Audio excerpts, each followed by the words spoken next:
Thank you, Amy. And on record that she's the one who, no, whoever is going to listen to this, you should be grateful because I had forgotten. As I was going to say, today we complete the lectures on personal identity, the construction of the self, to move to the next lecture in a sort of continuous process. There won't be any gap on the ethics of AI.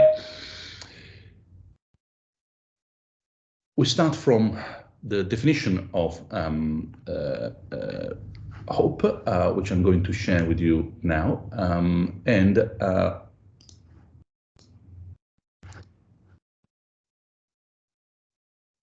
You should see what I see as well. Amy, are you able to see the slide? Yep. Okay. Yep, perfect. So if you remember, I hope from yesterday, the general line of reasoning is the following. And now I'm not going to rehearse what we covered in the previous lectures, just this particular lecture, and only the second half. Human behavior is guided by interest and hope. The two are quite different. We shall see more in a little while.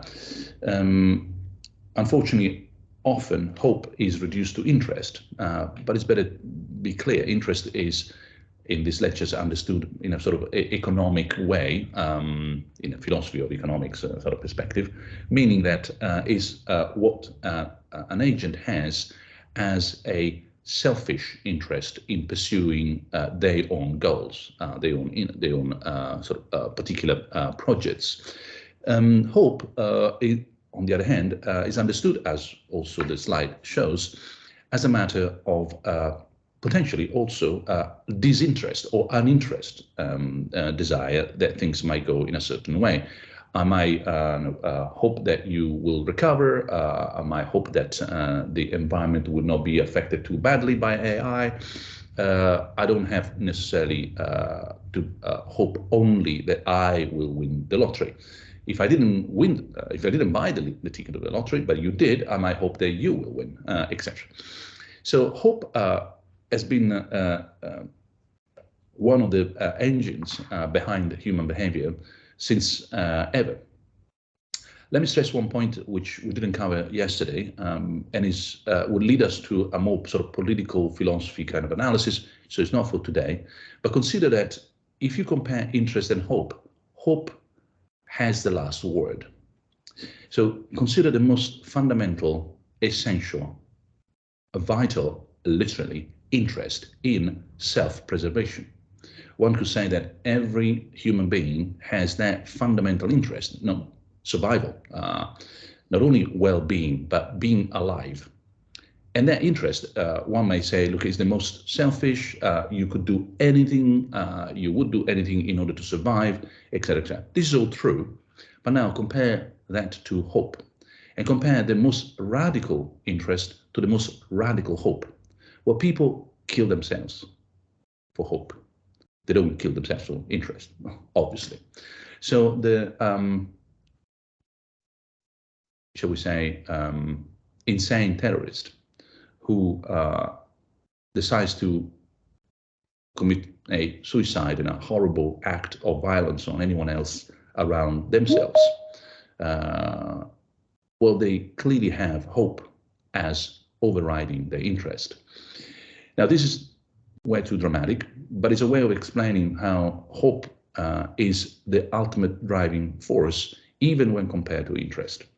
In fact, you can say that when a politician tries to nudge people in one direction rather than another, it has these two forms of leverage. Interest, I'm going to lower your taxes, and hope, or the future will be so much better than the past. Life will be amazing if you vote for me. So interest and hope is the currency that we use to motivate people.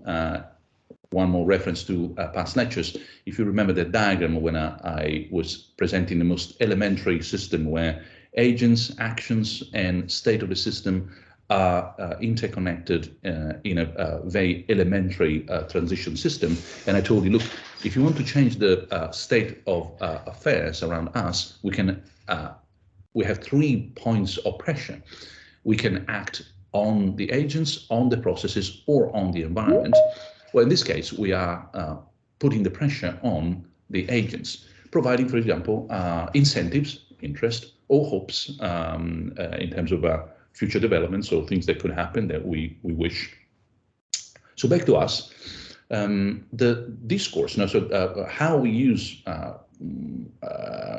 culturally the concept, the idea of hope has changed through time.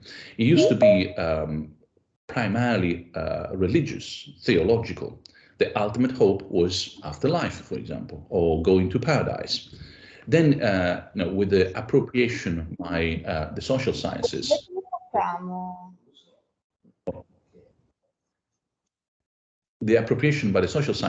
of the theological discourse, it became a matter of interest and hope as 2 potential engines of human motivation, behavior, understood politically, socially, economically. We move even further down the road by having at least hope, if no interest, appropriated by the technological discourse. I'll tell you more about this because it's part of the lecture that we haven't seen yet, but a step back. What do we mean by hope when we speak about hope? And yesterday I showed you the slide and I told you that this little string of symbols is just a short way of explaining that in the philosophical tradition, from Aristotle to Hume, when great philosophers have spoken about hope, they normally agree on the following analysis. If Alice, the small a, hopes, capital H, that P, and I told you we're using a propositional analysis. So instead of hoping or having hope in you, a single entity, I translate that in I hope that you will be well or that you will be honest. So it is a whole proposition that follows hope. This is also part of the analysis of knowledge as propositional knowledge, knowledge that such and such is the case.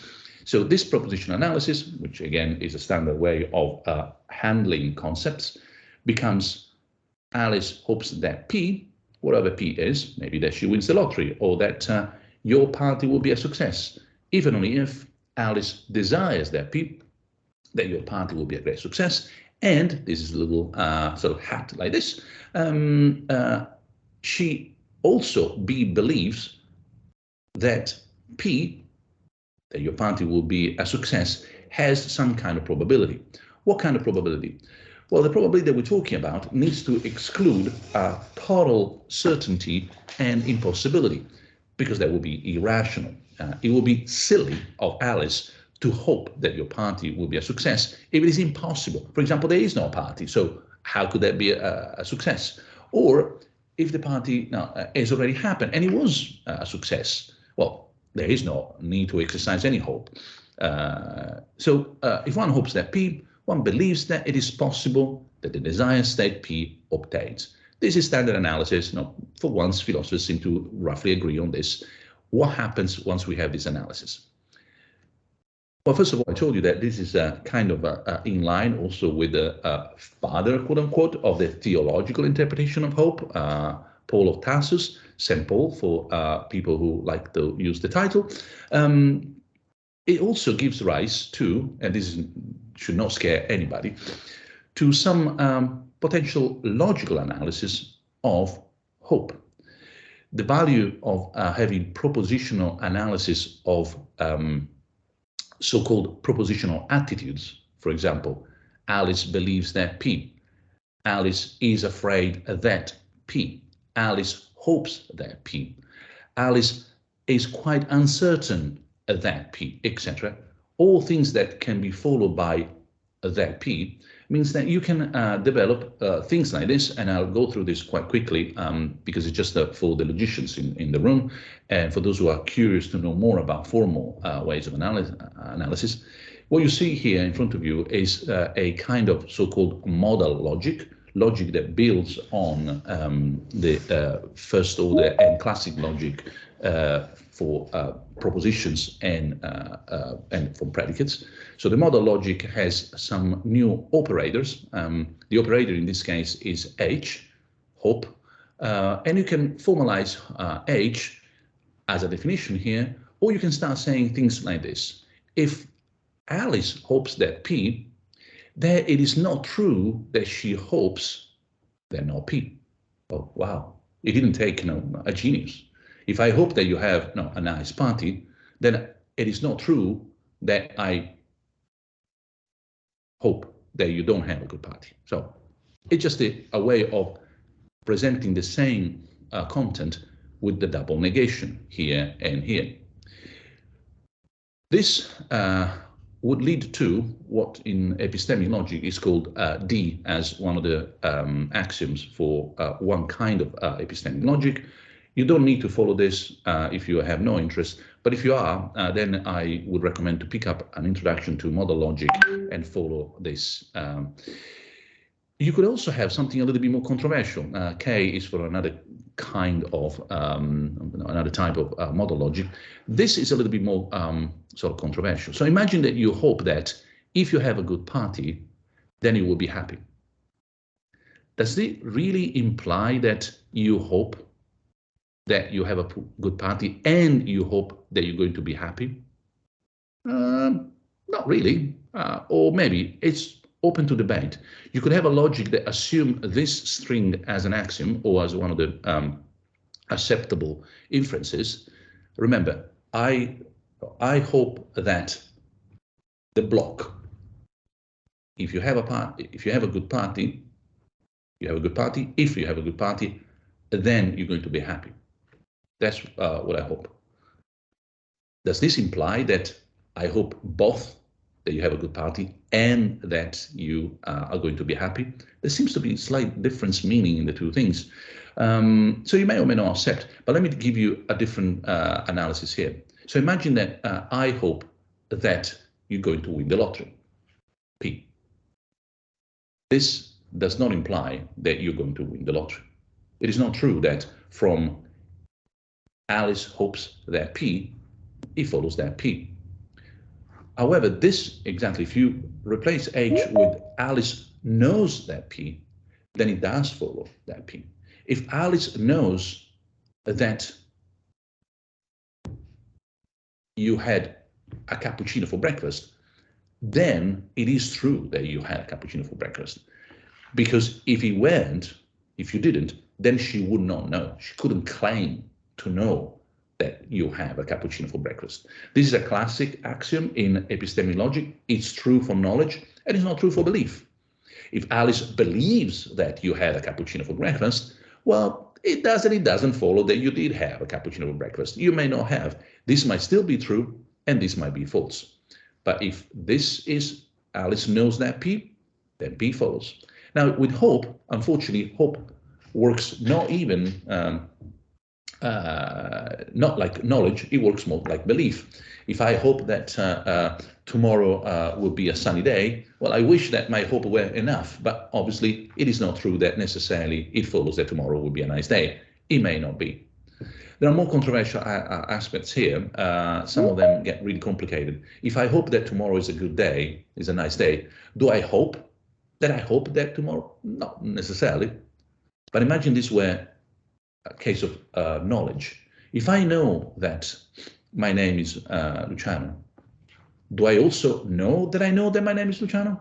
Well, normally we assume that that is the case, but that means that I'm fully aware of all the knowledge that I have, etc., etc. Now, with this little lecture of an epistemic logic out of the way, we go back to the actual initial point. Let me show you why hope that is different from believing that. It is not true that if I believe that something is the case, then I hope that something is the case. Well, I believe that, for example, the party is going to be a disaster. Alice believes the party is going to be a disaster. Does Alice therefore follows that she hopes that it's going to be a disaster? Of course not. This is uncontroversial. No way. But you might have this. This is a little bit more complicated, but clearly you can't move from belief to hope, and it's not true necessarily that you move from hope to belief. So there is no equivalence from A believes that P means that A hopes that P, but it's also not true that A hopes that P, therefore implies that A believes that P. Now this, whereas this is a contradiction, so you already know that there is no equivalence between hoping and believing. The second one is a little bit more complicated. There is a beautiful phrase, I think it's all available in English, I don't know any other equivalent, where you can say that you hope against hope. So maybe it is open to discussion whether if Alice hopes that the party will be amazing, then she believes that the party will be amazing. No, sometimes it's not true. I might, for example, hope that at some point, I mean, when my mom was very sick, I was really hoping that she might still recover, and yet I didn't believe it. I was hoping against hope that she would recover, and she didn't. So this is more controversial, but it's enough to have the first line, even if the second doesn't hold, to know that there is a difference between hoping that something and believing that something. So once this is clear, how has, back to our point about digital revolution, impact on personal identity, construction of the self, therefore impact on what drives in our evolution, in our shaping, even our own anagnorisis, our own self retelling of our story, so that everything is coherent up to now. And it has happened to us, gets reshuffled in such a way that we have a coherent past and a straightforward line of development for the future. How does that gets sort of transformed by the impact that digital technologies have, the digital revolutions has on the two engines motivating human behavior, interest and hope? We're there, and the next question is, how has the technology discourse appropriated the religious analysis of hope? We have a twofold strategy. And that's why all the stuff before said, why are we wasting all this time with this analysis? How boring, all this logical logic chopping. I think there's a reply, I've forgotten the reply, actually, you can probably find it online. At some point, Juliet's father is telling her what to do. And she says, look, I love you anyway, but my love is more out of respect rather than, and the lines are beautiful. And his reply is exactly in terms of logic chopping. And he says, oh, young lady, don't give me all this logic analysis, blah, blah, blah. Now do as I told you. So in the Shakespearean mode here, why all this logic chopping? Is it useful? What for? It's just to understand? Well, actually, as often, and I hope normally with this logical analysis, you get your hands on the components of the engine and you see how each component works, and therefore what needs to be done, fix, change, transformed. In this case, we're talking about how the discourse on technology has appropriated the discourse on hope and manipulates it. Well, if hope is H-A-P, no, Alice hopes that P, and if Alice hopes that P is actually two components, then the manipulation happens at both levels. It's a manipulation of the desire and a manipulation of the belief. So what the techno discourse is doing to manipulate hope is to create and increase the desire that P and create and increase the belief in the probability of that P.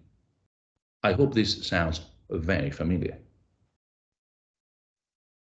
I'm going to stay here for a moment because it's the crucial point in the whole last part of this lecture.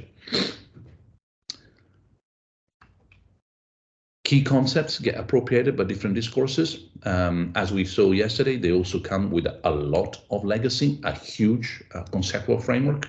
You don't simply buy the concept of hope, you buy with that immense amount of implications, impact, silent assumptions that come with that conceptual framework. Hope has moved from theology to social sciences to techno discourse.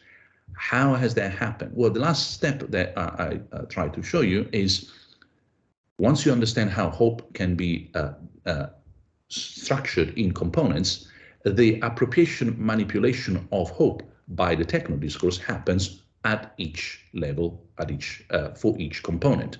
If hope, as we have sort of established, shall we say, traditionally is analyzed in terms of a combination of desire and belief, then the twofold strategy in manipulating / appropriating the discourse on hope by technology or the techno sort of culture is by manipulating both components, both the desire and the belief.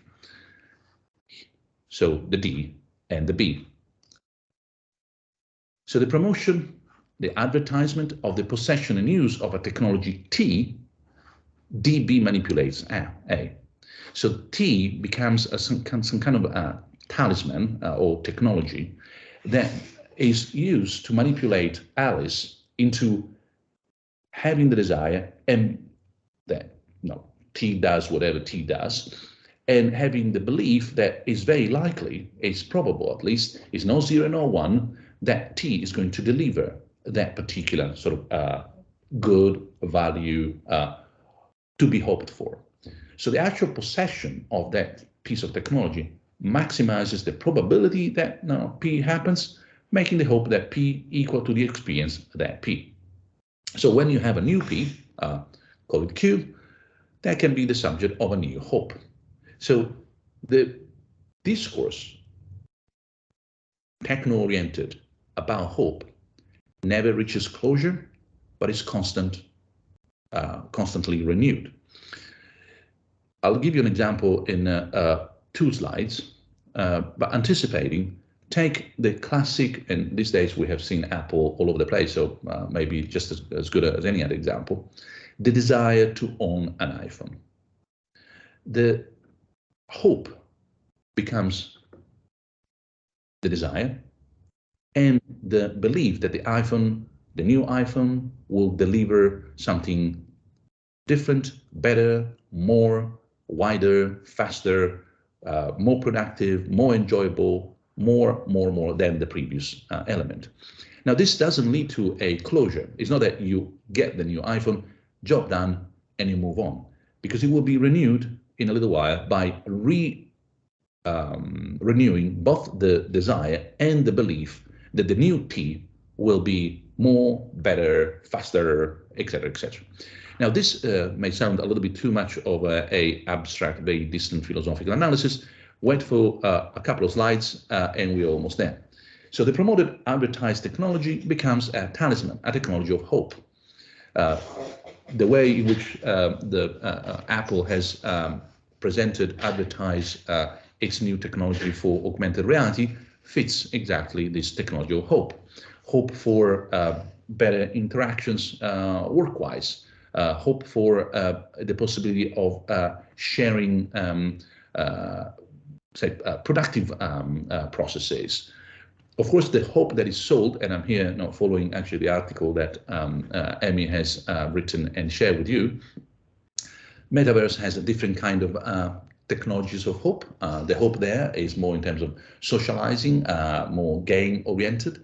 Apple is more in terms of the hope of productivity, workforce, smart working, etc. But whatever the hope behind, what you get is the manipulation of desire and manipulation of belief. You manipulate the desire to want that object, and you manipulate the belief that that object has a good chance, no 0, but not 1, of achieving, delivering, doing what it says it will do. So ICTs, with these boundless promises to empower, remember, not just enabling, empower, are the most powerful talismanic technologies ever devised. They are constantly, tantalizingly sending us the message, you need to desire this, you must believe that. If this sounds a little bit too much, as I said, abstract, this is the schedule of the iPhone. I hope you see how well timed it is. Now, this from an innovation perspective is bizarre. Innovation doesn't work at that clock every X number of months you innovate.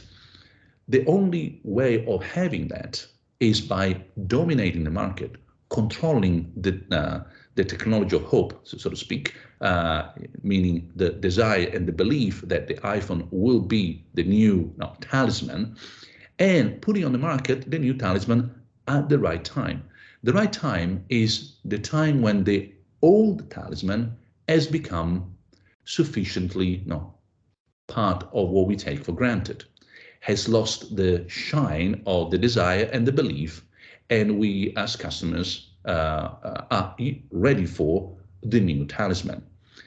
You can do this if you are Apple, only if you dominate the market. If you dominate the market, then you dominate the timeline when the new talisman appears. Therefore, when you can manipulate advertisement, the desire and the belief of the users, you can extract more value from this particular talisman, and therefore you lead the pack, meaning that the other companies have to adapt their timeline to your timeline. If Apple were not the dominating company in this context, they couldn't have that timeline. They would have to chase innovation. They couldn't simply impose their time on to innovation and decide when innovation is ready to go. So there might be, for example, an immense amount of innovation, and I would expect so, in terms of, for example, the laptops that Apple produces. I'm astonished, and anyone using a Mac must be astonished, that we have no touch screens by the company that has actually made touch screens the defining feature of the iPhone, the iPad, the whatever, but not my laptop. This is unbelievable. Unless you know exactly what's going on here. I will buy the next Mac and the next Mac and next Mac. Meanwhile, my colleague with something that costs a fraction of what costs of a Mac will have a touch screen. Why? Well, because of course, Mac dominating that particular market does not want to put in competition the iPad and the laptop. Who would need one or the other once you start interchanging the two? This is just speculation. I have no idea what's really going on behind the scenes, and take it as such, mere speculation, as an illustration, if you like, a caricature of the logic behind. Innovation happens at specific times when there is no competition. It is not innovation determining the timeline, is whoever innovates that determines when innovation happens according to their marketing timeline. If you can control the time of marketing a particular innovation, then you have a completely dominating position in their market. Now imagine the world of cars now. If a particular car maker decides to produce cars with a specific innovation, could be airbag at some point, or you name it, well, the other ones will be just as quick in adopting that innovation, and they will compete with each other. Innovation will be here and there, but no one will be able to do what you can see in front of you. Having that sort of nicely timed space level of innovation throughout the years, deciding when something gets changed. So back to us, insofar as the talismanic sort of objects of desires and belief are appropriating the narrative of hope, they crowd out the corresponding religious narrative about hope. This is the second point. If you have a particular powerful narrative about hope, then that narrative becomes dominating. It expands. It's like oil on marble table. It goes all over the place. It doesn't leave space for other kind of hopes. So I'm exaggerating and I'm putting things into too stark a scenario. So forgive me. Just for the sake of simplicity and clarity, techno hope kicks out religious hope from our scenarios, from what we wish and desire. Is also infinitely safer. It doesn't require big changes in your behavior, and is constantly achievable in this tantalizing way. You satisfy that particular hope, you're ready for the next one. So this particular dialectic leads to also a replacement of what are the most important hopes we can have. The way I presented the analysis of hope, let me show you the little diagram again, helps to understand what I'm going to say next. This hope here, you can take it as a container. This container contains P. Hopes that P is a way of approaching, is called in more philosophical terms, a propositional attitude towards some content. Now, one way of understanding hope and making sure that hopes are understood in a sort of hierarchical way is to decide, is there a hope that is better than another hope? For example, is my hope that your your surgery will go well a better hope than it's not going to rain tomorrow? I would say yes. I mean, that's more intense, more important. There's maybe pain at stake. There's a human life that could change. Well, whether it rains or not tomorrow, I mean, we can cope with that. But one way of making sense of this intuition is to say, well, hoping that is a container, and the value of that hope is provided by the content. If the content, the P in question, is your surgery going well, that's a bigger hope, a nicer hope, a richer hope. Morally speaking, something that we would praise more than a hope that tomorrow doesn't rain. If you keep going in this way, the hope that includes the future, right? The hope that the whole world might reach a utopian stage, clearly it's a big hope. No, it's one of the things that we have been dealing since at least Plato onwards, with different visions about the city, the society, the world in which we would like to live. They are known as, in more theological terminology, appropriate in this case by philosophy, eschatological visions. Eschatological means the discourse, logic about the ultimate nature of things, eschatos. So the discourse about the ultimate nature and development of things, the eschatological discourse, is moving from being religious to being techno-utopian. I hope this is sufficiently intuitive. Let me rephrase it slightly differently in more intuitive terms. If, and it's a big if, and you may not agree with me, but I hope to be clear, not necessarily that you are convinced.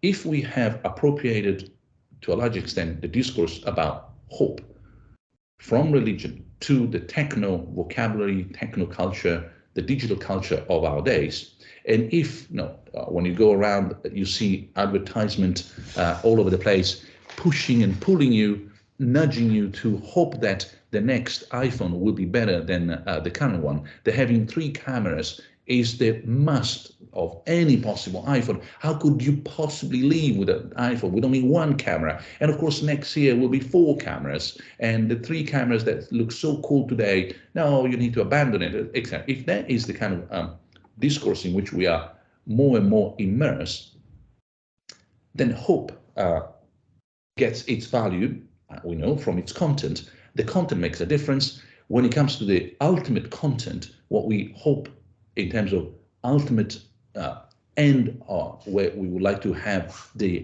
best society we can possibly imagine, a utopian society, moves from being largely religious to being techno-utopian. In other words, a paradise becomes a digital paradise on this planet. So the utopian narrative is also affected. I hope to have time at the end of the lectures to talk about more this specifically, but the utopian narrative today is mostly commercial, is mostly consumeristic, and therefore is mostly technological in the digital sense we have seen before. Now, I say mostly, but this is the utopian picture you find around. And I pick up this among a gazillion of other pictures you find on Google Images. But I love the features here that are so unrealistic. The solitude of that individual is staggering.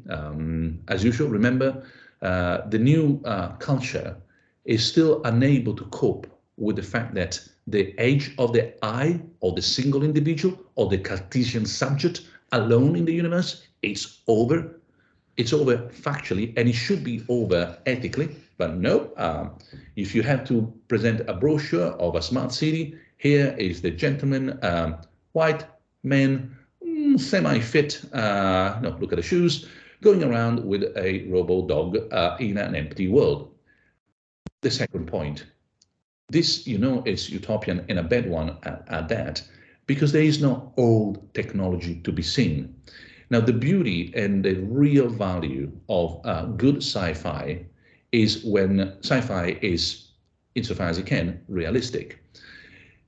The lesson that we have learned in sci-fi is from Blade Runner. From Blade Runner onwards, good sci-fi will include a Chinese market somewhere, rain, dark, etc. You still eat chicken, cook on the street, and so on. If you, I'm sure you have. I mean, it would be amazing if you haven't. But if you haven't, for whatever accident in your life, watch Blade Runner, the first and the second. Please do. And notice how history is present. Now here, there is no old cars. There is no sense of old buildings. Everything has been scratched and everything has been built from the beginning. Everything that flies is new. There is no old airplanes. There is no British Airways being late at the airport, which is a must in any representation of the future, and so forth. Now, the only thing that is old is the clothes of the gentleman in question. Bad sci-fi, you can recognize it by seeing immediately that the whole world has moved one step forward in a sort of synchronous, well-coordinated way. It doesn't work that way. We might have one day seriously driverless buses downtown, even in Oxford, if we build Oxford around those driverless buses, and still cars from the 50s. Old cars that go around with petrol, etc., being some kind of antique. That's the real world. The real world is not a world in which everybody has the last model of an iPhone. It's the one in which some people still have flipping things that don't even send messages. Trust me, I interact with one of them every time you have to call him, because the only way you can talk to that person, annoyingly. So what has happened, summarizing, we're coming to the end of this lecture. We have moved from politics to economics to technology of interest. We didn't cover that, but interest as a sort of key element in our way of conceptualizing ourselves, the world, our life, the history around us, has been appropriated by the technological discourse. Now, it doesn't mean that politics and economics don't use it. Of course they use it. They use it a lot. But increasingly is technology as also technopolitics and technoeconomics that appropriates that discourse. Second line, we move from religion to technology of hope. That is also not the other engine, which we have analyzed much more in detail in this lecture. So in the end, what we have around us are technologies of interest and hope. This is the impact that is, in my view, profound, not the only one, we've seen others. But when it comes to the shaping of our own lives, our own selves, our own identities, who we are, we understand, conceptualize ourselves and who we can be and become, technology has always played a role, but increasingly so, as we also discussed yesterday during the Q&A, and today is or can be overwhelming. When it comes to shaping the self, we have seen in previous slides how that can happen through time, space, interactions, etc. When it comes to the two engines that motivate behavior, the techno discourse has also appropriated the discourse about interest and the discourse about hope. It has done that quietly, silently, But when you see, for example, people lining up the day before, sleeping in outside an Apple store to be the first to buy that particular talisman, you know that something has happened deeply in our sense of what is valuable, important, must have. In other words, that the manipulation that is the most profound in our culture is the manipulation of beliefs and desires. The desire that something might be the case, and the belief that that might actually be the case, might happen. And it's no longer the desire for a good party, and that there is a good chance that the party might be good, but it's desire for the next gadget, for the next technology, for the next solution. What these technologies are selling to us are solutions that are sufficiently good to be desired and believed, and sufficiently temporary to be renewed at the next roughly 12 months, when the iPhone that I bought today is no longer the ultimate, the best, you never need one more, the final solution, but it will be something that can be done much better, faster, more productive, more intelligent, etc., etc. Now, all this is an unfortunate sort of process. It leads to another chapter, which we'll not cover because we need to move on to different topics. But you can imagine that there are two lines of reasoning here that we will not explore. They are explored in the forthcoming book, the one that is called The Green and the Blue. The one in English is much it's much more detailed, and in fact is much more expanded than the Italian translation, but you can find for the Italian speakers also that in Il Verde e il Blu, not the green and the blue. And these two lines are the following. One, clearly the force behind all this is a marketing force. Advertisement, the capacity of convincing people that they should have those desires, they should hold those beliefs. So marketing is one of the greatest forces in our life today. Has always been, but today increasingly and overwhelmingly so. Politics has become a chapter in marketing. How do we deal with politics when politics is the marketing of ideologies, ideas, solutions, etc., etc., often supported by, if not lobbied by, techno discourse? That whole chapter, not for today, not for tomorrow, not for this set of lectures, hopefully next year. The other chapter hasn't got to do with politics and marketing, but with religion. Well, if, as I try to argue in these lectures, the techno discourse has appropriated the analysis, the understanding, the management of hope from the religious discourse. Is there a way of the religious discourse to reappropriate hope? If so, how? Not for today, not for tomorrow, not here, but we will possibly, who knows, maybe discuss this next year. So this is an invitation basically to join me again next June. But for those of you more curious to know what's going to happen to the next topic, we're almost there. This is the question that we're not going to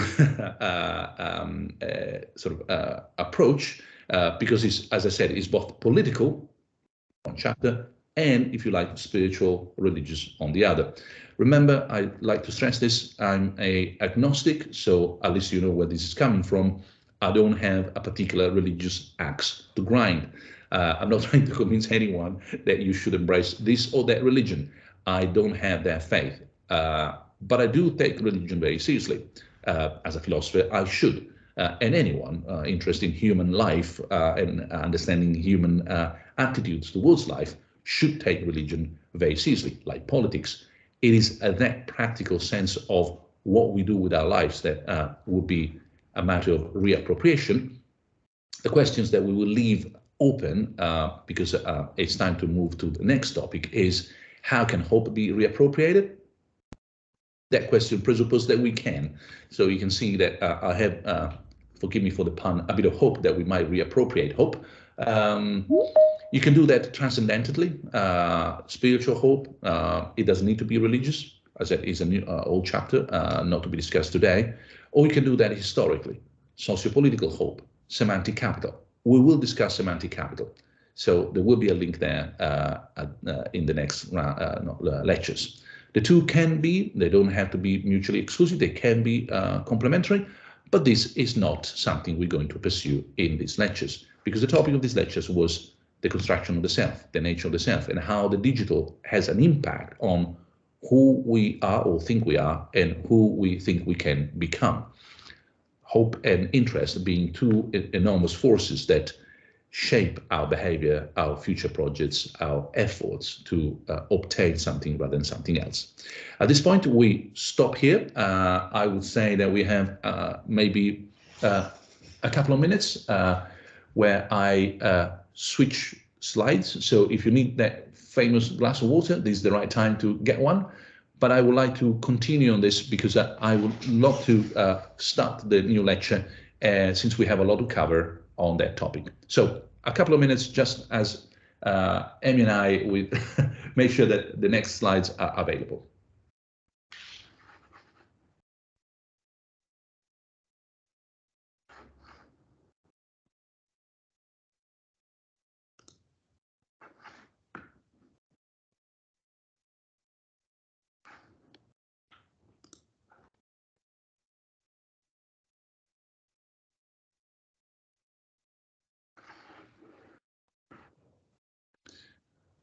Slides are coming, so we should be there pretty soon. But I said we can have a couple of minutes and a glass of water myself. So while we wait for the people who went to get a glass of water, let me summarize what we have done so far very quickly. And you can tell that you can change the level of abstraction in the lectures too, and be more and more abstract. The course is about the impact of digital revolution on everyday life, how we conceive ourselves, how we understand, conceive, conceptualize reality, how we interact with reality, and how we interact among ourselves. So who we are, what reality is, how we interact with reality, how we interact among ourselves. These four topics, the subject, the object, the interaction with the subject and the object, and the interaction within the subjects, these four topics are covered during these lectures. And of course, these are immense regions of human knowledge. So all I'm presenting here are appetizers, so to speak, or what I hope are points of departures for your personal investigation, so that you can do more thinking, more reading, more understanding. We covered some preliminary conceptual clarifications. I call that lecture methodology, to make sure that we share the vocabulary, the perspective, some ways of doing the job that we need to do by covering those topics that I mentioned before: the subject, the object, the interaction between the subject and the object, and the interactions between or among the subjects. We then move to the analysis of the object or reality, what is the external world. Epistemological ontology, level abstractions, lots of stuff there. Job done. We then move to, in the second lecture, lecture number, so I think this is lecture number 4, apologies for the number. We move then to the analysis of the subject, the self, the construction of the self, and we explored a number of ways in which the digital is affecting our personal identity, who we are, who we think we can be and become, and what motivates us in our behaviors. The third topic is not external reality, is not the self, but is a new form of agency, artificial intelligence. If you remember the past lectures, we had one slide putting together different kinds of agents, very simple agents, could be a river, an earthquake, a volcano, even the rain. These are agents insofar as they make a difference to something else, but they are such poor agents, conceptually speaking, that we normally do not concentrate on them. We do sometimes, even in English, call them agents, atmospheric agents, for example. We certainly do that in Italian. But we disregard them because they cannot change their behavior. We move to the next forms of agents when we have some kind of, in our own experience, organic biological agents that not only make a difference, can interact with the world, but it can also adapt, change their behavior according to what happens to the world and how the world responds to their interactions.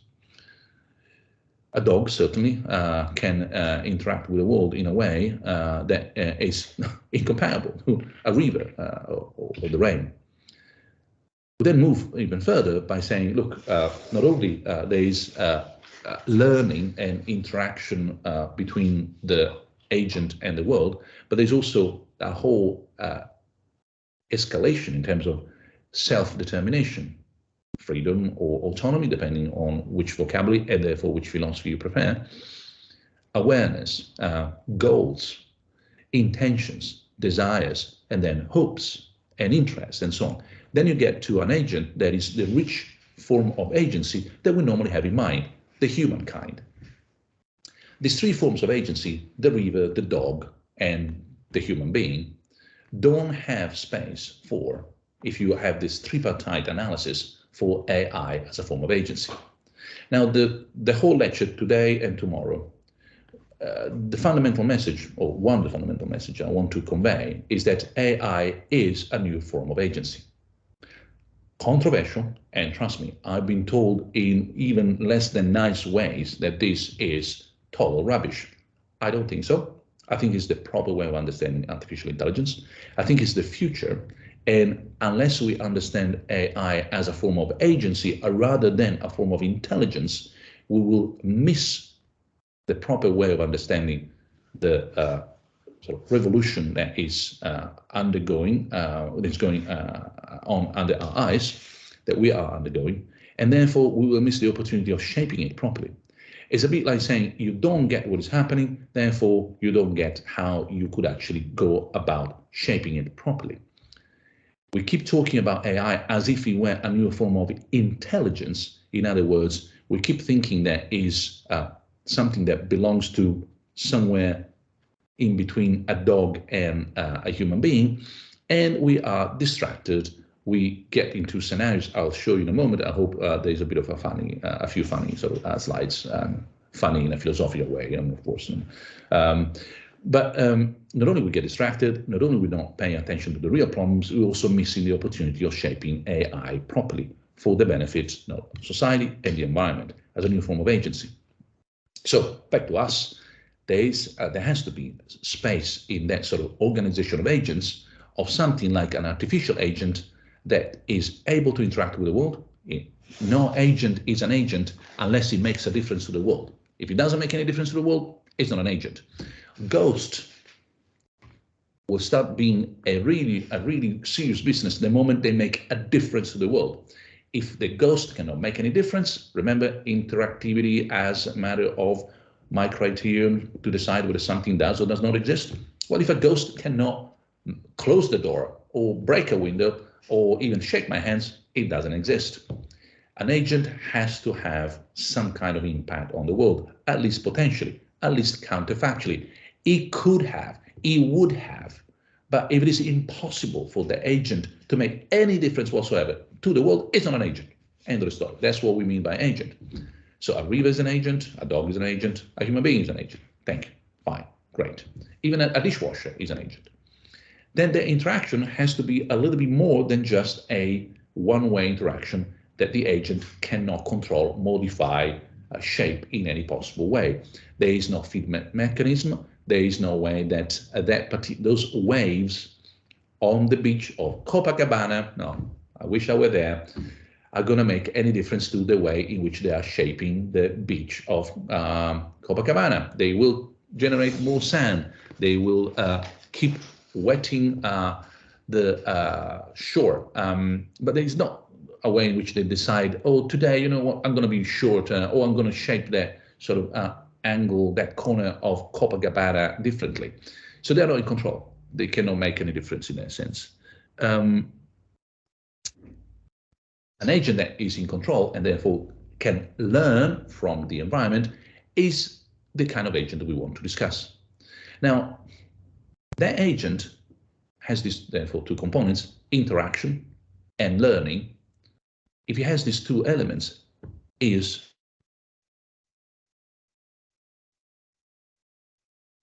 we say, no, that's not an agent, because an agent has intentions. It has to be goals.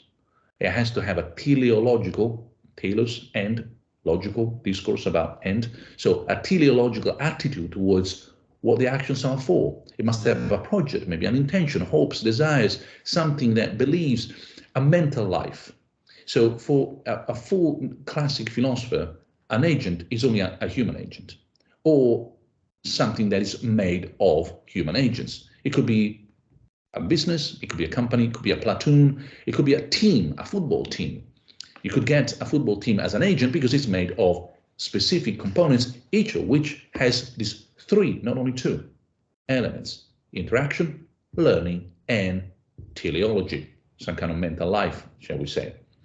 You put a lot of this together and you can build bigger agents which inherit from the components the capacity of interacting with the world, learning from the world, and having plans, desires, etc., mental life, if you like, or a teleological attitude. Short of this, humans or groups of humans, one way or another, multi-agent systems, remember from the previous lecture, is either a human agent or a multi-human agent, a bureaucracy, a political party, an army. Either that, or it's not an agent. That would be a classic philosopher. Not for us, not for these lectures. I think we need to accept that the world has changed, and it's changed dramatically. Not because we have new forms of intelligence, engineered, digitally speaking, but because we have a new form of agency, engineered, digitally speaking. It's equally amazing. I think it's a revolution, but it's a revolution of a different kind. And once you understand that it's a different kind, a huge amount of consequences follow. And I believe, and now we start the lecture, a lot of better understanding of what's going on. If you're stuck with the wrong level of abstraction, in other words, if you think, imagine your interface is, I need to understand the revolution of AI in terms of revolution in intelligence, we will miss what is really happening, and we will not have a chance of actually shaping the future of this revolution. Change, say, interface, change level of abstraction, and all of a sudden a lot of things become very intelligible, and others, in terms of shaping, design, opportunities for the future, become really possible. So this is the pitch, and this is the content. We're going to work a little bit about what AI is not, and this is the fun bit. You will see I will be not nice, because the freedom that one enjoys when you have a permanent position and you don't have to apply for a new job means that you can also be very critical about some rubbish that is surrounding you. More about what AI actually is, and then we will move at principal challenges and auditing AI. In other words, the three sort of chapters in this particular, or three sections in this chapter, will be about what is important to understand and do with AI once the right perspective on AI is adopted. So what AI is not. We start from a long, long time ago. This is, once again, the Iliad. Homer, remember when I told you, even the gods had to move under the walls of Troy to make a difference in human life. There is no telepresence, not even for the gods. Well, at the same time, there were robots. Or at least the description of what a robot would look like. This is Volcano, the god that is the smith who can create weapons and so on. He was making 20 tripods. Tripods are things that are on three legs that were to stand by, like imagine a tray on three legs that can walk around. They were standing by the wall of his house, and he set wheels of gold under them, and they might go of their own selves. No, autonomous agents. to the assemblies of the gods and come back again, marvelous indeed to see. Well, no wonder. I mean, we're talking about the Iliad, and the Iliad describing what we would call today robots. Now, I went online and I tried to find one, and this is as good as it gets.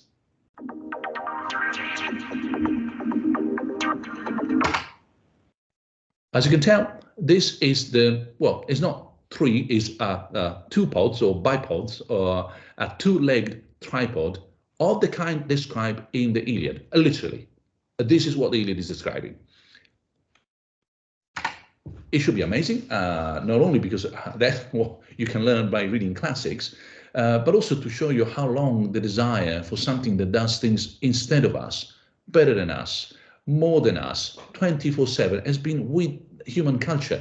Is since the time of, let me just move, the time of Homer at least, that we had dreamed of some kind of robot or AI, in this particular case, the robotic kind, that would be joining us. Fast forward many millennia, and in 2019, I keep this slide from, you may imagine, when I pick it up, these companies like Gartner, it's amazing. I mean, they get to the obvious years later, and they sell it to you as new. So Gartner picks digital ethics and privacy as a strategic trend for 2019 and 20 and 21 and 22 and 23, but also an 18, 17, 16, 15, 14, in fact, all the way down to a long, long time ago, because the discussion about AI starts with Alan Turing. There will be slides on this. And the discussion about the pro and contra of AI date to, those discussions, they date to the 60s. When Wiener and Samuelson, if I go by memory, essentially the father of cybernetics, the one who actually coined the word cybernetics, and the father of machine learning, the person who coined the expression machine learning, in an exchange on Science, the famous journal, discuss in 1960 something the pro and contra of what at the time was called more sort of automation, cybernetics. But if you read and translate cybernetics with AI, the debate is pretty much the one we're still having. The pro and the contra, the advantages and the disadvantages, the opportunities and the risks. So welcome to reality. And this is what has happened in the past few years. 1 year before, this magazine like Kenya, the PC, this is a bit of a history of the discipline. We got this kind of announcement, MIT to spend $1 billion on program to study AI ethics. Pause on this for a moment. $1 billion is an enormous amount of money, even for MIT. There is no way you can spend $1 billion on the ethics of AI. I mean, not even if you give golden salaries and hire an army. What is true is that $1 billion, if you go and see what happened, went into buildings, labs, a lot of AI, and a sprinkle on top of a few $1 million of we need to know really what's going to happen to the impact of this AI ethics. Now, fast forward, and the same announcement was done when Stanford launched its AI lab, etc. I don't remember the gazillions of dollars that were announced in terms of AI ethics and so on. Then you go and back and you really see what is going on really on the ground. And the truth is that actually, you know what? It's a lot of buildings, it's a lot of labs, a lot of computers. Well, then you can definitely spend easily $1 billion to build a skyscraper and 10 labs. But it's got nothing to do, or very little, with AI ethics. This is part of the sort of narrative that we have around us. At the same time, those were the years, even before 2014, I will never forget and will never forgive Elon Musk for starting this, by now 10 years old, rubbish narrative. Artificial intelligence is our biggest existential threat.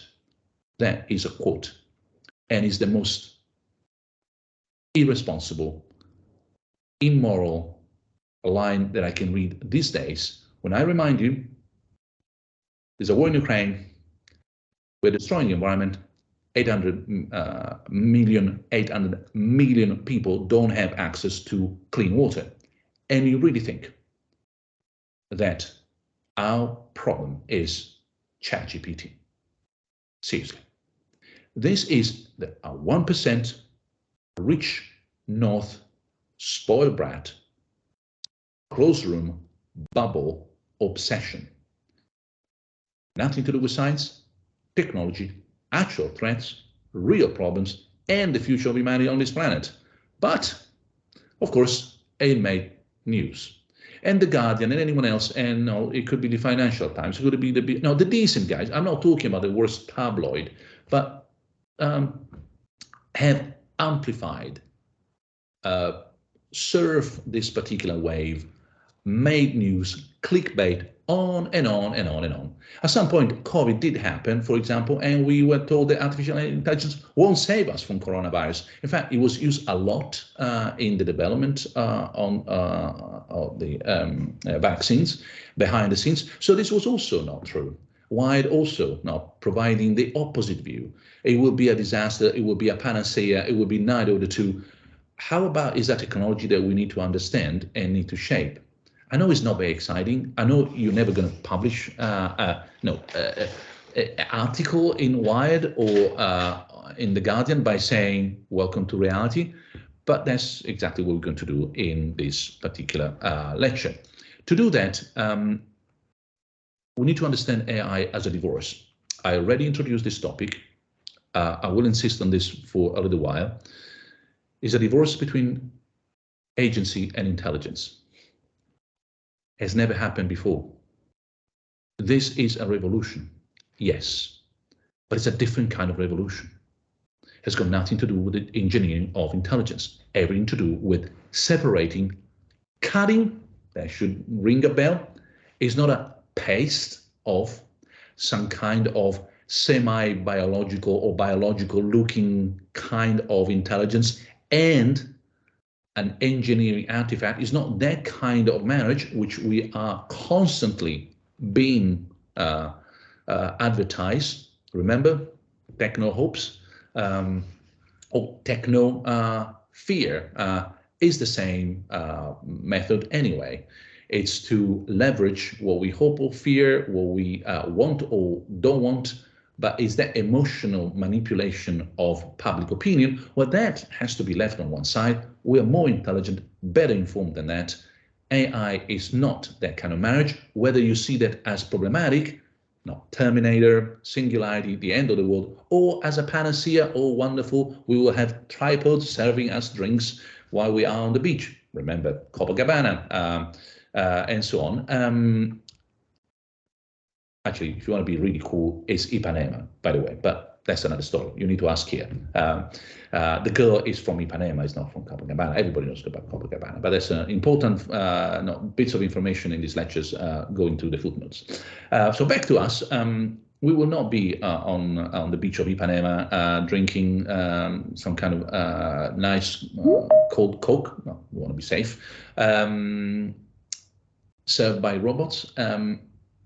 Truth is going to be very different. To understand that, we need to understand this as a divorce. To understand the divorce, we need to understand how did it happen that we got so badly informed. This is sci-fi. And it will be sci-fi. It's not going to change. No matter how intensely that woman or robot is looking at you. One point before I tell you how did we got things so wrongly. Partly is our visual culture. Imagine you are a visual artist and you need to provide the visual support, the graphic support of anything that is on TV, on a newspaper, on a magazine, on a web page, and you need to illustrate AI. How do you illustrate ChatGPT? You can't. Well, you put the logo, maybe the company, but there is no. What would you do now? A bunch of nodes and links, etc. You do exactly this. you present a robot. So there's already a complete misalignment between what AI is today, and we will cover this more seriously in a few slides, which is machine learning mostly, and it has got nothing to do with this robot. It's a lot of data and neural networks and nodes, etc. is software, just to trivialize it at most. With the representation of AI, which is exactly this. Now, this can be, especially look at the eyes and the way seriously he's looking at you, can be kind of daunting, be like, oh my goodness, are we really creating this kind of object? Well, this could be dangerous. It could, definitely. It's not happening. So there's already a misalignment, culturally speaking, between what AI is today, which is mostly by far and large machine learning, and the representation in our pop culture of what AI is, which could be this picture, or if you're really, really imaginative, if you are a genius and you are the graphic designer of the year, you will put a human hand with a long finger almost touching a robot arm with another finger, because Michelangelo, of course, is the only thing you can possibly imagine. Remember when the creation of man with God is almost touching Adam on the other side? I've seen that those two hands, one robotic, one human, almost touching 1,000,000 times. Because, of course, that's the only way we can represent something that we cannot represent, namely software. How did we get things so wrong? Now, I'm going to give you this, for those of you who are not interested in horror movies, you can stop watching, come back in about maybe 10 minutes for the Q&A. For those of you who have a kind of a horror movie passion, this is a horror movie of 10 arguments that you find across the board since that little silly, immoral tweet by Elon Musk until recently. Arguments that have been used to convince us, manipulate public opinion that this is in the future, that sort of robot that I showed you before is the problem, that the singularity is coming, that we should be worried, that the real existential threat of humanity on this planet is AI. Forget about anything else. That AI is nuclear power, another bad metaphor, another bad analogy that we have mistakenly assumed, and therefore in a way in which we might be generating the Holocaust on this planet, destroying everything through nuclear bombs. Same with AI. No, all that narrative. I've done a bit of research, and I think I picked up the 10 arguments. The last two are actually added for these lectures. They are newish. They are one worse than the other. And I think you have to see them. We're all grown-ups, so we have to stomach what public culture has been feeding us in the past few years, about a decade or so. First argument: if AI is of the singularity kind, the sci-fi kind, happens, then we're totally screwed. How many times have you heard this? Even in those lectures that have been signed by everybody and his uncle. If AI comes, the full, universal, powerful sci-fi AI, then that is the end of humanity. This is completely true. No argument against it. If, then, the problem is with the if. It's the same argument you could have with the 4 horses of the apocalypse. If they come, we are totally screwed. Correct. What's the problem? They're not coming. The argument is based entirely on the assumption that they are coming. If they are coming, obviously we are in deep trouble.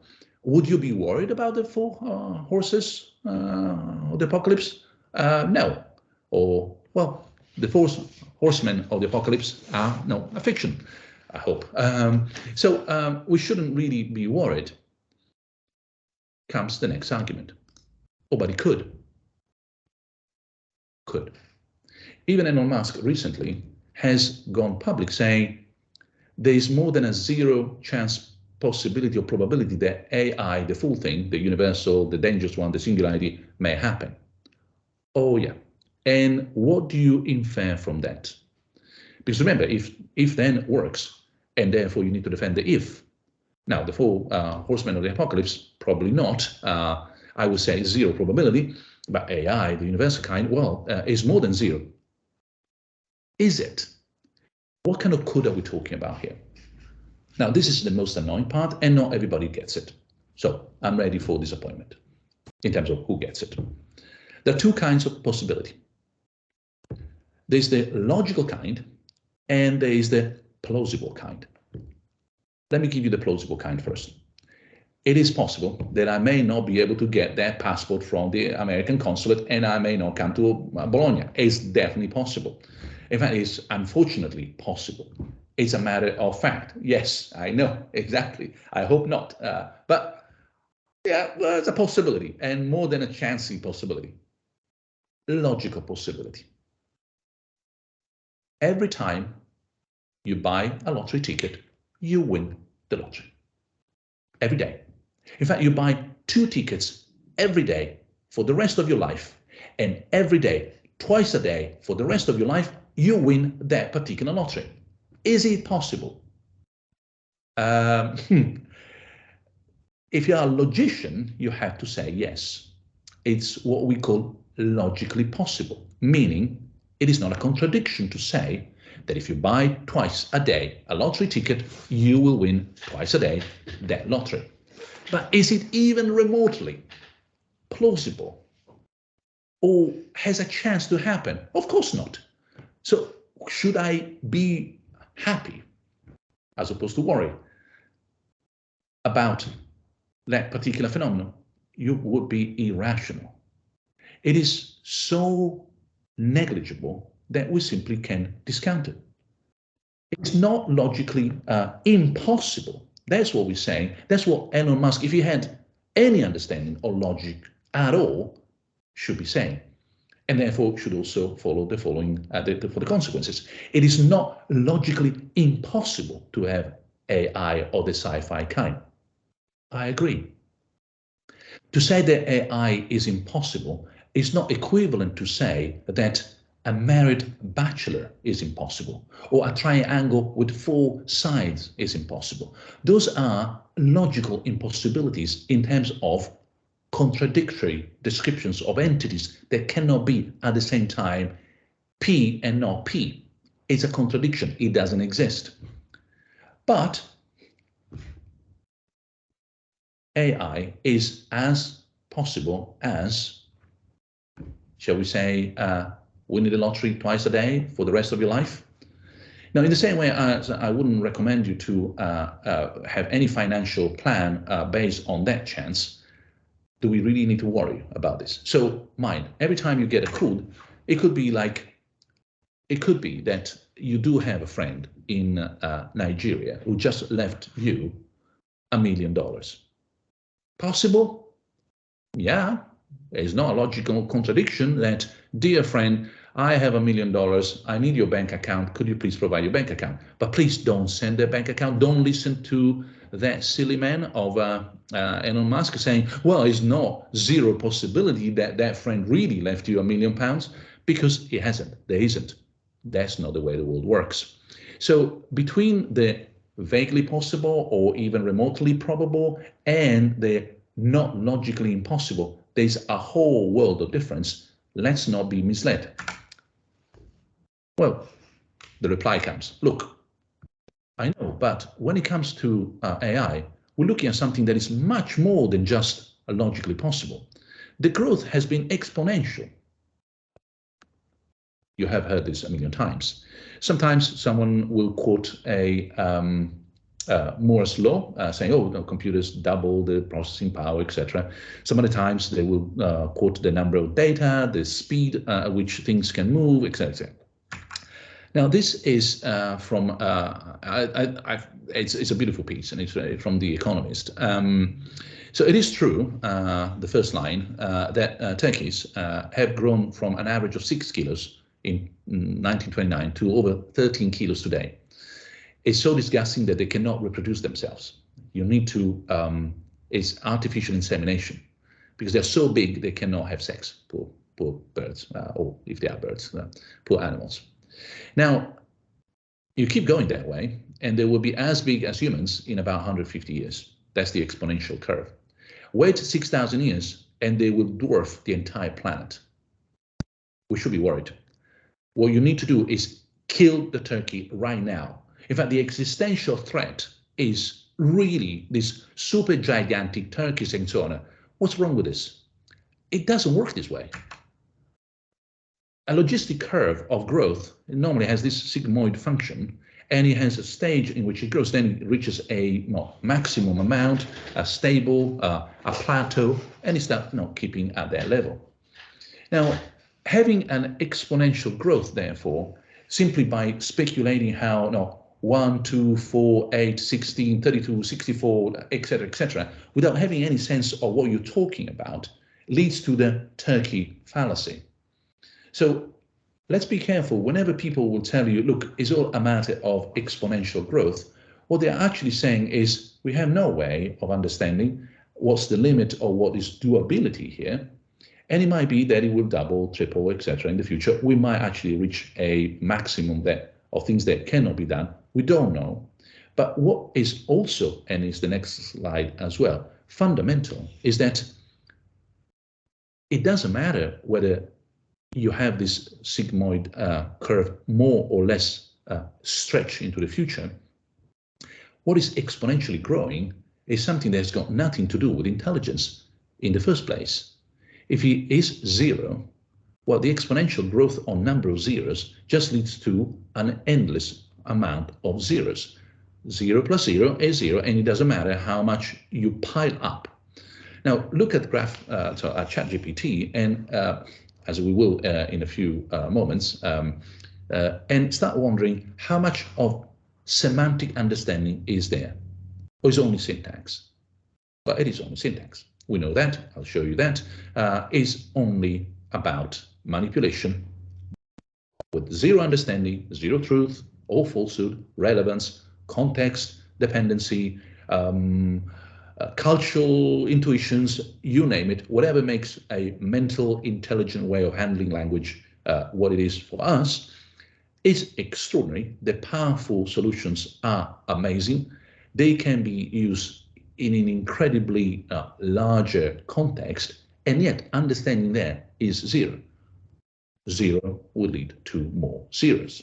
So this exponential thing, be careful, because what is exponentially growing is the hardware, the software, the number of features, the number of nodes, the speed at which we are developing all this, the number of parameters that we're using. I'll show you more in a moment.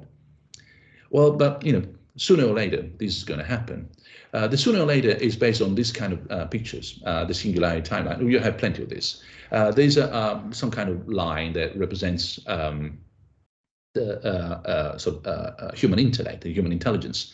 And given the space, for example, in this picture that they have of 50 years, this is just about a few centuries. Now, you wish that human intelligence had actually developed across a few centuries. Someone who drew this picture obviously has no idea about evolution. It takes millions of years to develop the kind of organism that we have.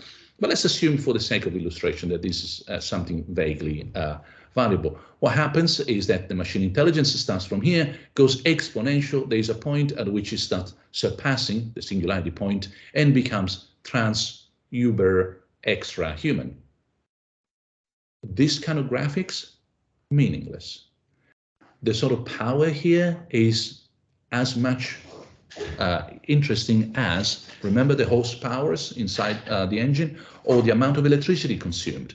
It really means nothing in terms of intelligence, understanding, mindful attitude towards contents, but that's the kind of work that you are being presented. Sooner or later is not an argument, it's just a way of advertising what we believe already. This is stronger than some other arguments. Well, you definitely want to be rather safe than sorry. What if? Well, no, really. But exponentially, not in terms of intelligence, not in terms of mind or mental attitudes. Yes, in terms of technological solution, but those zero from zero leads to zero unless we escalate it to something else, etc., etc. The turkey fallacy and so on. But surely you want to be rather safe than sorry. Well, with the same reasoning, you should be weighing this when you cycle. You never know, better safe than sorry. People from Mars might actually be reading your brainwaves. Safe than sorry means nothing. unless there is something to be safe and sorry about. But then you are presupposing the existence of AI, the sci-fi kind. You're not arguing for it. Better safe than sorry says, is going to happen, therefore better safe than sorry, as opposed to, oh, you never know, just in case. You never know, just in case, then you should never cross the road, because you never know, just in case, that is going to be dangerous. But we do with plenty of rules, precaution, attention, safety net, etc. So safe than sorry, once again, either it doesn't tell you anything or is presupposing the point that he wants to argue for. This is one of the most beautiful. I've forgotten the name, and but actually it ended rather badly. The guy got involved in some kind of scams, etc. It was a graduate student at Oxford, and I had a conversation before realizing that he was totally insane. His main argument in favor of AI was, well, we've been wrong before. We've been wrong before. The argument looks like this. This is the, you find it around. There was a time in human history when we believed that we could not fly. Of course, then we invented airplanes and helicopters and so on. So we were wrong. There's a time now that when we think that AI is impossible. Ergo, therefore, there will be a time when AI will be possible, will be engineered, will be created, will be manufactured. We've been wrong before. So A to B, no fly, yes fly, as C to D. No AI, yes AI. What is wrong with this argument? It cuts any possible logical chain of reasoning, because it's good for any rubbish you want to argue for. Imagine the following. We couldn't fly in the past. We were wrong. We did fly in the past. We think today that we are mortal, but we've been wrong before. Therefore, in the future, we will be immortal. Well, not really. We can't. So it doesn't mean anything. In the past, we thought that we couldn't go around the world in less than so X number of days. Of course, now we can do that in a bunch of hours if we really want to. So we've been wrong before. Correct. A to B, C to D, C. We think we cannot go faster than, travel faster than light. Therefore, we've been wrong before. In the future, we'll have faster than light flights and so on. No, of course not. Now, remember, like the if-then, there's nothing wrong with the logic, the form of the argument. It's how you use it. The if-then uses it in order to assume that the then is the real point, when the if is the trouble. You have the wrong assumption. From a wrong assumption, anything follows. We have a Latin phrase, ex falso quod libet. From falsehood, anything follows. From a contradiction, you can derive any inference in mathematical logic. That's why you don't want to have contradictions, because then there are no boundaries to what you can prove in a system. And proving anything is not a good system. It's a system that is useless. If my logical system can prove anything and the opposite of anything, it's not that I'm a genius and I can prove whatever I want. I'm an idiot because I have no boundaries, rationally speaking. Now, this argument, wrong before, is the idiotic argument. I'm not a genius because I can prove anything the opposite of anything. I'm just an idiot because now I can prove anything and the opposite of anything, and therefore there are no boundaries to what is right and wrong, what is correct and incorrect. We thought we couldn't fly, we have airplanes. We think there are no zombies, therefore there will be zombie tomorrow. We should be really worried. Seriously? How bad is logic is? Well, at some point someone is going to mention expert surveys. And if it is not an expert, you're going to get the three fathers of machine learning talking to the public, etc. This is beautiful. This normally what happens is, actually I picked it up this in 2016, so you can tell I've been doing this for a while. Are the experts worried about the existential risk of artificial intelligence? It's been years of this stuff. Oh, by the way, footnote, but important footnote. If these people are really worried that much, shouldn't they stop doing what they're doing? But that's another story. That's the hypocritical attitude of these experts who are constantly saying, we're building the end of the world, but let me do it and you will regulate me. So apart from the rhetoric and the hypocritical move, the funny thing is that, well, If you do that seriously, not just with believers, no, experts don't. Why do we hear by the few experts who actually do? Well, first of all, they make news. But secondly, and I hope I'm not going to offend anyone, remember, I'm an ex-Catholic, so I speak as someone who is friendly towards that. Imagine you come to the city where I was born, to Rome. You are in the Vatican. There is a conference. And you ask people at the conference whether they believe in miracles. And guess what? 98%, I bet, I would say 99% of the experts, it's a conference on miracles, all the experts about miracles are there, believe is that miracles is a real thing. They happen. They happen even frequently. In fact, there's a whole theory about how they happen, what they happen, blah, blah, blah. So what's wrong with this? Is that you ask the crowd who is already believing what you're asking to tell you about. If you ask AI experts of the kind that they have invested all their life in building something that they believe intrinsically, seriously, emotionally, that is going to happen, what do you think is going to happen?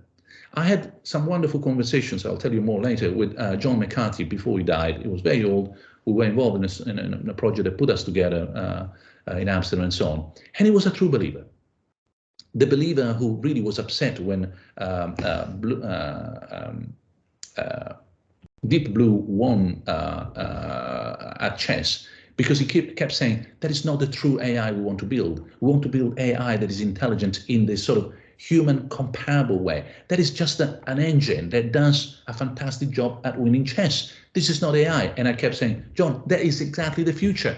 An engineered product that will solve the problem at zero intelligence. We don't care whether it is intelligent or not. What we do care is that it does solve the problem. It's an engineering approach, not a cognitive approach. John was never convinced and he died as a believer. If you had asked John to tell you what he thought was going to be the future of AI, what would you think he would have said? Of course, he would have said, it's going to happen sooner or later, one day, ask the experts. So when you ask the expert, ask please the real experts across the board. Don't ask just the conference. So this is embarrassing because actually at a conference on the philosophy of AI and singularity, etc., I think Nick Bostrom and some colleagues of his actually run a sort of ask the experts sort of survey. And they did all the fancy Excel analysis, etc., etc. They even published this. And then obviously someone pointed out that if you ask 100 people who only speak English, what is the language that is spoken? Well, they will tell you English. And therefore that it was non-representative, it was bad science, etc. That survey is not to be found anymore around the world. It was an embarrassment. We're almost there. Let me finish these 10 points and then some Q&A.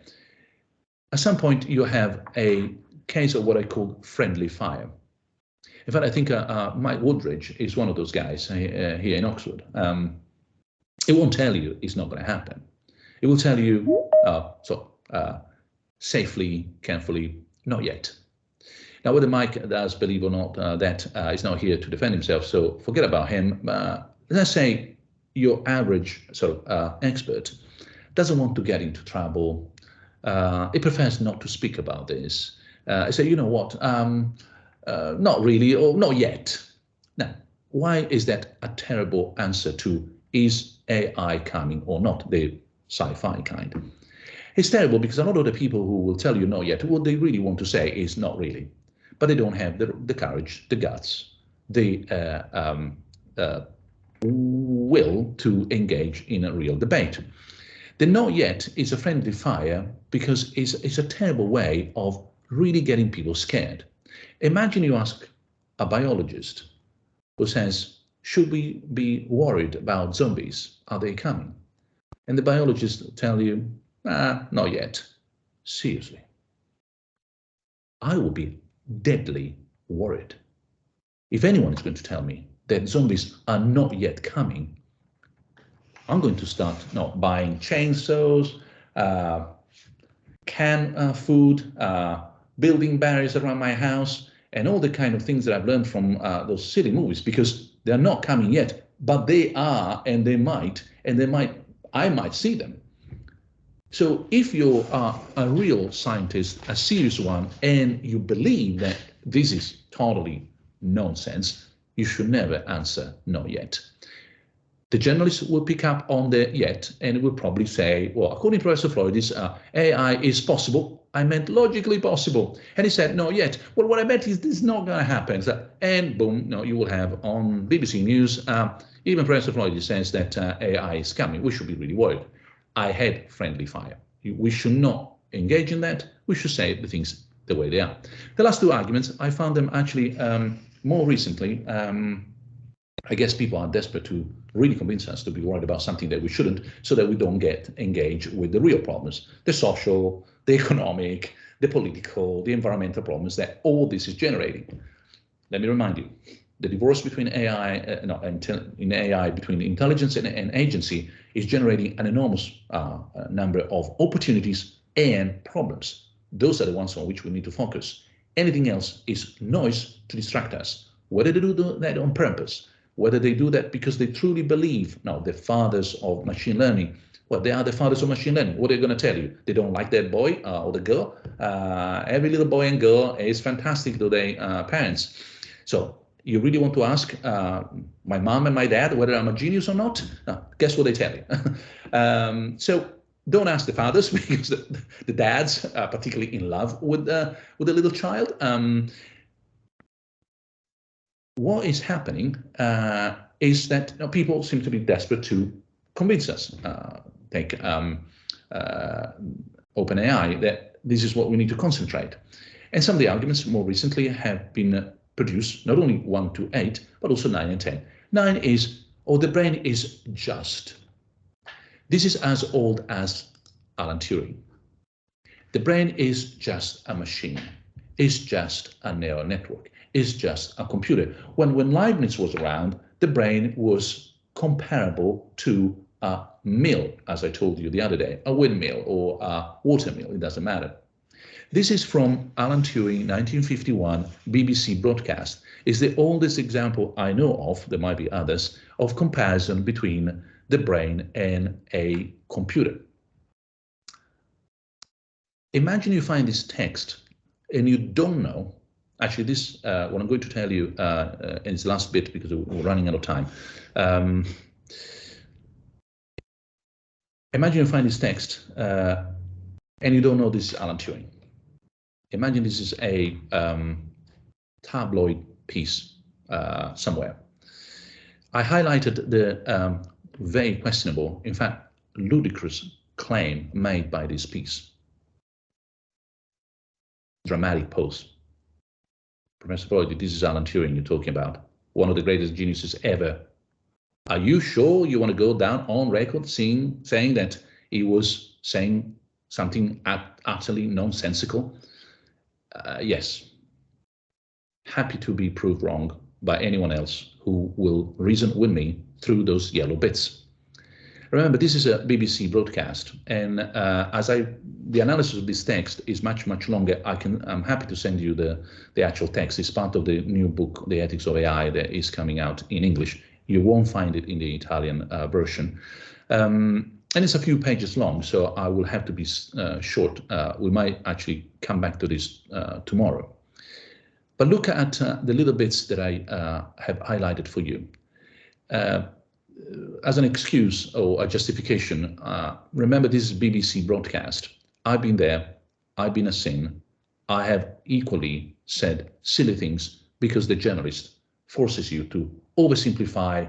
No, that's too complicated. Please, no, keep it simple, keep it for accessible. And at some point, no, it becomes so simple that it's actually wrong. So maybe that was the problem with Turing, because when he writes in his publications, he never says what he says there. I'll show you tomorrow what he actually says in the famous article that launches the Turing test and the whole AI sort of enterprise. So the view which I hold myself, this is Alan Turing talking, that it is not altogether unreasonable to describe digital computers as brains. Now, even with the British English at the time, in the 50s, you can't be more cautious than a double negative with unreasonable in it. Imagine I were to tell you, well, it's not altogether unreasonable to describe the moon as a big pie in the sky. Yep, that's not altogether unreasonable to describe. Let me know why, but yeah, it could be, oh, dear moon, who not altogether unreasonably can be described as a big sort of candle in the sky. Well, anything can be not altogether unreasonably described as anything else. Let me pause on this. Don't be fooled. A chess game could be not altogether unreasonably described as a battle between two people. And if it is the Cold War, then it could be even related to the Cold War. A ping pong game could be described altogether not unreasonably as a way of doing international politics. If it is China, and now we're trying to have a re-elaboration of relations between the US and China. In fact, anything can be not altogether unreasonably described as anything else. You can put between A and B in not altogether unreasonably described as whatever you want. In fact, you could put, instead of digital computers as brains, you could put digital computers as watermills. Well, Leibniz didn't think that it was not altogether unreasonably to describe a brain as a windmill. Was he right? Was there any reason to think that the brain is a watermill? Of course not. But then we move forward. If now some particular machine can be described as, or we drop the not altogether unreasonably, so whoops, as a brain, we have only to program our digital computer to imitate it, and it will also be a brain. Oh my goodness. So all of a sudden, something that was not altogether unreasonably described as, imagine this is Leibniz, and tells you, well, the view I hold is that brains can be not altogether unreasonably described as windmills. Well, if a windmill can be described as a brain, we have only to program or organize, structure, build our windmill to imitate it, and it will also be a brain. My dear Leibniz, are you insane? In fact, Leibniz never said so. Obviously, he was a genius of a different kind. Oh, by the way, Leibniz is also the one who is normally given credit for introducing, at least on this side of the world, the digital notations and so binary, etc. And the one who is one of the grandfathers, in that case, of digital computers or computers in general, like Pascal, those kind of guys. Then one more hypothetical: if it is accepted that real brains, as found in animals, and in particular men, are a sort of machine. Wow, how can you be so vague, Alan? Come on, no? Like, take another genius, Descartes. Descartes really thought, he didn't even think not altogether unreasonably, he thought that animals were automata, kind of robots. And so he described animals as robots, can be described as robots. Robots and animals can imitate each other. So it is accepted that as animals, they are a sort of machine, and therefore you can treat them like machines. They don't feel anything. You can torture a dog because a dog is like a robot. He will not feel the pain. This is a very bad Cartesian way of reading poor Descartes, but you can see where all this loose way of talking and analogy, that if they only not altogether double negative with an unreasonable, leads you from the picture below to the picture up. It's not altogether unreasonable to describe the brain as a neural network these days. Digital computers are out of fashion, like windmills. Now, those were technology of the past. Leibniz, it was a windmill. Turing was a digital computer. Well, today is a neural network. God knows what it will be. And in fact, actually, you have plenty of discussion these days, Penrose included, who will tell you that actually consciousness is something that happens at the quantum computing level. We don't understand quantum computing, so why not moving together two things we don't understand to make no sense of both consciousness and quantum computing in one go. Technology that you develop, analogy that you embrace, mistakes that you're going to make. as long as we're not careful in making sure that not altogether unreasonable can be described, if it is accepted, are seriously taken as mere ways of speaking that have nothing to do with the actual system we are describing, well, we are safe. Pause for a moment, and we stop here. Remember the level of abstractions? What is the purpose of this particular modeling? Because if the purpose is to understand the brain better, well, we're not quite there yet. In fact, it will be a very poor way of understanding the brain in terms of a windmill, in terms of a digital computer, or even in terms of a network. These days, neuroscience is getting further and further away from just a bunch of nodes and links. That's what the brain is like. So it doesn't work that way. If the purpose is to convey some sense of what in some way altogether not unreasonable, etc., so it's a communication kind of a BBC level kind of level that you want to achieve, well, maybe that's good enough. That model is fine, but surely it's got nothing to do with actual science, actual engineering. So what's the purpose of the level of abstraction for which we're modeling? The brain, and I'm talking brain, not even mentioning that, in fact, the brain is not the mind. Remember, the mind is located in the brain, but it's not present in the brain, etc., etc. Let alone other things like consciousness, things that we really struggle to understand, honestly, and we better draw a line saying, well, you know what, at this stage, we don't yet understand them. Maybe one day, not today. So my invitation is, the brain is just stop there, stop listening, no reason to waste any time. Final thing, because it's very quick and we'll leave then maybe extra 5 minutes if you can stay online a bit longer. Oh, nature did it. Surely we can do it. Oh, this is the most beautiful. This is so arrogant. I heard this by machine learning people at conference. They say, oh, surely, I mean, the brain has been created by nature. Why shouldn't we not be able to do that and reproduce it? Well, let me give you just an example of something we don't know how to reproduce. Photosynthesis. Now, this is just a plant that gets some carbon dioxide, some water, and transforms that into oxygen and glucose. We learned this in high school, okay? Well, the process through which green plants and other organisms transform light energy into chemical energy. As of today, we perfectly understand how it works. We don't know how to engineer it, really. If you Google, there will be some examples. I just did that yesterday to make sure, and not really. There's a lot of subtle things that we cannot maneuver. Now, if you don't like the photosynthesis as a counterfactor saying, seriously, nature did it, so we can do it. Well, nature did photosynthesis and we have no idea how to reproduce it. Well, think about, I don't know, a star, for example, a black hole, or nature did it as in creating this particular planet and life on it. Does it mean anything? Of course not.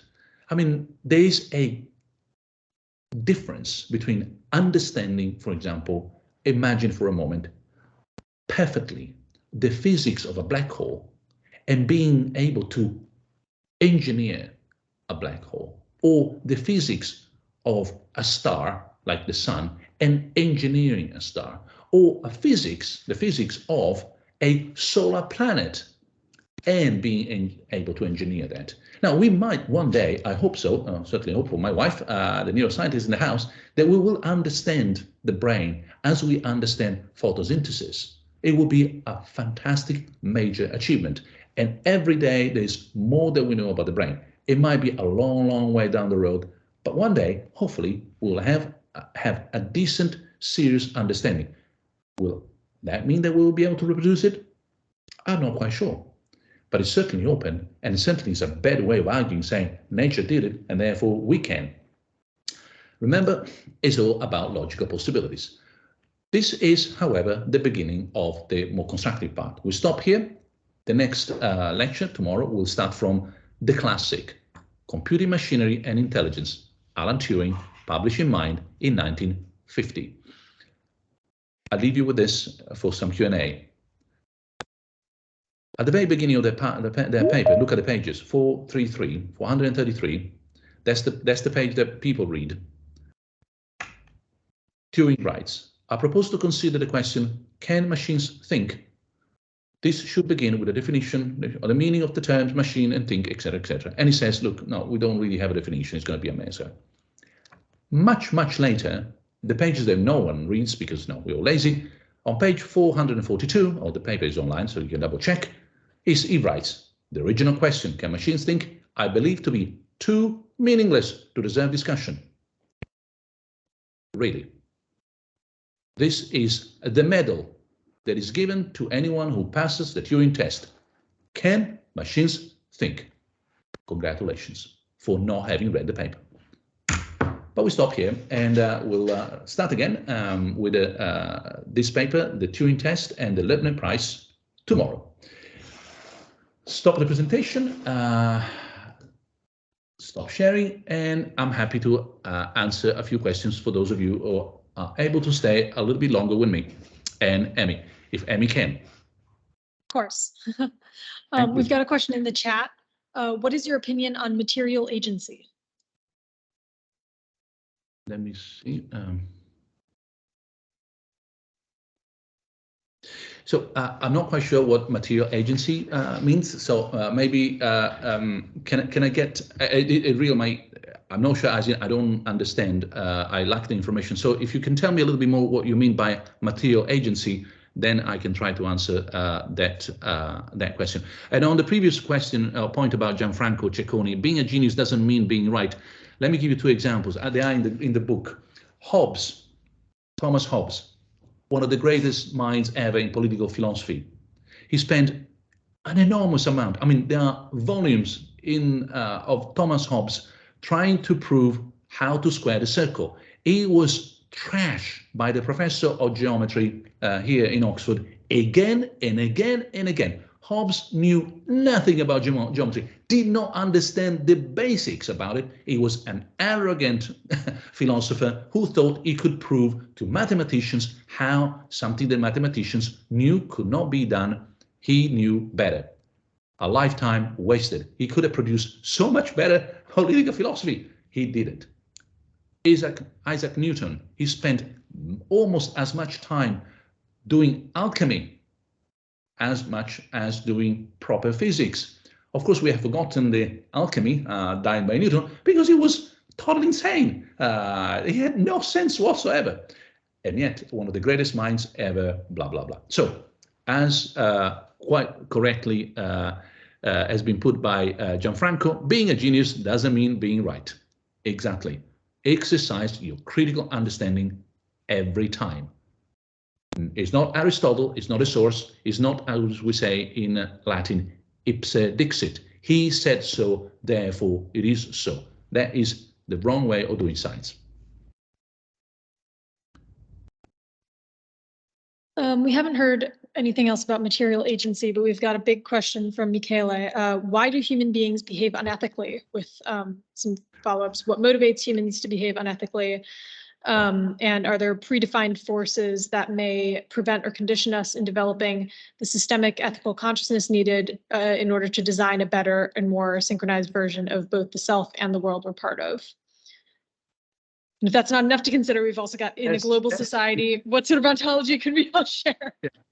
Well, thank you, Michele. That's a very big question. I'm glad to say that, as usual, there is a paper and a simple one. Let me summarize it so you don't have to read it. In the history of ethics, there are essentially two positions. There's a mix and match. So imagine this the sugar and salt. I mean, then you can cook a lot of these things. But there are basically two positions about that particular question. Why do human beings behave unethically? Why we do morally wrong things? The first one, we're going to label this after two big philosophers, but you find them everywhere. But the first one to put forward a nice answer to this is Socrates. Socrates as presented to us by Plato, of course, as everybody knows here. Well, Socrates says, well, people behave unethically because they don't know what is good for them. If they knew, they wouldn't do it. Imagine, like, in a sort of silly and I hope not offensive way, why we eat too much. No, I'm a sinner, so trust me. I'm constantly being careful about not eating like a pig, which would be my natural tendency. Well, because I know better. I know that overeating, being overweight, it's not good for me. So I try to avoid misbehaving.